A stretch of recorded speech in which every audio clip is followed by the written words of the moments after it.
पिछले कुछ समय में हम सब लोग आगे बढ़े हैं। आज देश में हालात बदले हैं। आज दिल्ली में जरूर एक सरकार बनी है जो एक खंडित जनादेश आया था। उस खंडित जनादेश के बाद एक मिलीजुली सरकार देश में बनी है। ये बात सच है कि भाजपा के नेतृत्व में सरकार बनी है, लेकिन ये बात भी सच है कि बीजेपी चुनाव से पहले 303 सांसद लेके मैदान में उतरी थी और आज भाजपा के 70-75 सांसद कम हुए हैं और पूरे देश में कांग्रेस का जो संख्या बल था आज दुगना हुआ है। और मैं बात आपको इसलिए बता रहा हूं को दिल्ली वाले नेताओं का कैसे मुंडा लटका हुआ है, चेहरा उतरा हुआ है और चमक नहीं है। सत्ता में बैठे हैं, लेकिन सत्ता परिवर्तन में सबसे बड़ा योगदान अगर किसी का रहा तो मैं मानता हूं कि किसान और नौजवान का रहा। पूरे देश में तो 10 साल की सरकार का कार्यकाल रहा, उसको लोगों ने देखा, समझा, आकलन किया और अंत में लोगों को लगा कि ये लोग बार बार वही भाषण देते हैं, वही जुमले देते हैं, अब समय बदलाव का है। इसलिए आज देश की संसद में राहुल गांधी जी प्रतिपक्ष के नेता हैं और ज्यादा अंतर नहीं है। 290 और 234 विपक्ष के 234 सांसद हैं और जब लोकसभा की पहले दिन की कार्रवाई चालू हुई तभी से केंद्र की सरकार को पटकने का, उनसे सवाल पूछने का, और मुझे खुशी इस बात की है कि अब जब देश में ये नीट का मुद्दा ज्वलंत मुद्दा बन चुका, नौजवानों के भविष्य से जो जानबूझ के खिलवाड़ कर रहे हैं, उसका बीड़ा राहुल गांधी जी ने लोकसभा में उठाया है। आप सब यहां नौजवान साथी बैठे हैं और हम सब जानते हैं इस देश में परीक्षा पास कर नौकरी पाना बड़ा कठिन, जटिल, मेहनतकश, तपस्या, त्याग करने के बाद एक बच्चा बच्ची नहीं करते हैं, पूरा परिवार करता है। उन परीक्षा की तैयारी करना, लाखों लाख बच्चे बैठते हैं चंद नौकरियों के लिए, कितनी प्रतिस्पर्धा होती है और लोग क्या क्या यातनाएं झेलकर अपने बच्चों को पढ़ाने के लिए भेजते हैं। और उसके बाद जो पूरे देश में आज इतना बहुत बड़ा कांड बन चुका है, उस नीट की परीक्षा का सरकार के पास कोई जवाब नहीं है। अंधी बहरी होकर सरकार बोल रही नहीं, कोई घपला नहीं हुआ, कुछ जगह गड़बड़ी हुई है।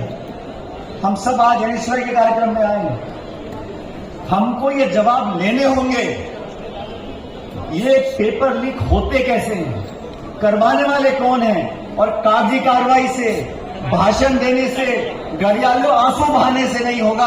आप उन लोगों को पकड़ो जो इसके पीछे बैठे हुए हैं। हमें मजबूर करना पड़ेगा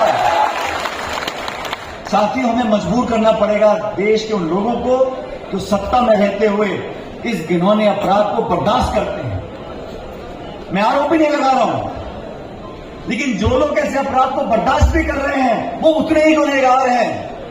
और छात्र संघ की हम बात करते हैं, धीरज जी बोल रहे थे, प्रदीप जी बोल रहे थे, सही बात है, अच्छा खाना मिलना चाहिए, हॉस्टल की सुविधा होनी चाहिए, छात्रों के अधिकारों को लड़ाई में लड़नी चाहिए, लेकिन जिस काम के लिए हम पढ़ाई कर रहे हैं, जिन परीक्षाओं में हम बैठना चाहते हैं, उनकी बोली लगेगी, वो हजारों लाखों में बिकेंगे और करोड़ों हमारे बच्चे परिवार मातम बनाएंगे, दुख बनाएंगे, कचहरी के चक्कर काटेंगे। ऐसा नहीं हो सकता। हम लोगों को संकल्प लेना चाहिए, सैद्धांतिक संकल्प लेना चाहिए कि इस प्रकार की कार्रवाई के लिए हम हर सीमा पार करने को तैयार हैं। और विनोद जी, आप, वरुण जी ने पूरे देश में आज मुहिम चला रखी है।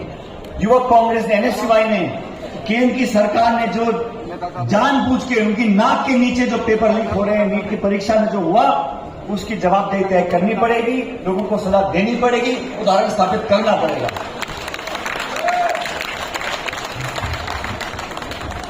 डॉक्टर जी बता रहे थे कैसे सबको साथ लेकर हम लोग चल रहे हैं, और ये कांग्रेस की किसी एक नेता की बात नहीं है। ये 135 साल से इस पार्टी ने बहुत लोगों के लिए बहुत मौके दिए हैं और एक ऐसी सोच पैदा करी है जो इतनी व्यापक है, उसमें हर उम्र का, हर धर्म का, हर पृष्ठभूमि का, हर जाति का व्यक्ति समा सकता है।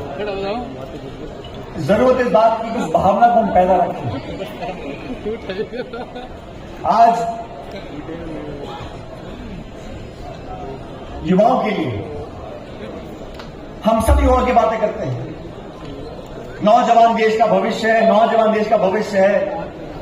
मुझे भी 25 सालों के सुनते सुनते हकीकत यह है साथियों कि नौजवान इस देश का वर्तमान है।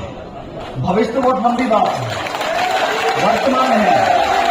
इस बात को हमें समझना पड़ेगा, इस बात को एक्सेप्ट करना पड़ेगा।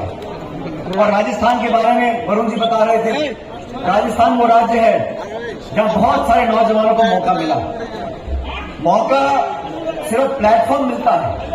आज ये अध्यक्ष बने हैं, पहले अभिषेक चौधरी अध्यक्ष थे, उससे पहले राकेश बहुत अध्यक्ष थे, आगे भी अध्यक्ष होंगे। उस प्लेटफॉर्म का हम इस्तेमाल कैसे करते हैं? आप अपनी काबिलियत क्या स्थापित कर पाते हैं? आप अपने आचरण से, अपनी वाणी से, अपने भाषण से, अपनी सोच से, अपनी कार्रवाई से, अपनी कार्यप्रणाली से क्या लोगों को जीत सकते हो? पद देना बहुत बड़ी बात नहीं है। पद तो कभी ना कभी किसी के पास रहता ही है। उस पद पर रहते हुए हम क्या अपनी लाइन लंबी कर सकते हैं? उस पद पर रहते हुए हम एक अपनी छाप छोड़ सकते हैं, हम लोगों के दिलों में जगह पैदा कर सकते हैं। मैं 2003 की बात बताता हूं आप लोगों को। मैं संसद में नहीं था उस समय। कांग्रेस पार्टी के अध्यक्ष सोनिया गांधी जी थी और अटल बिहारी वाजपेयी जी प्रधानमंत्री थे। 2004 के लोकसभा चुनाव आने वाले थे।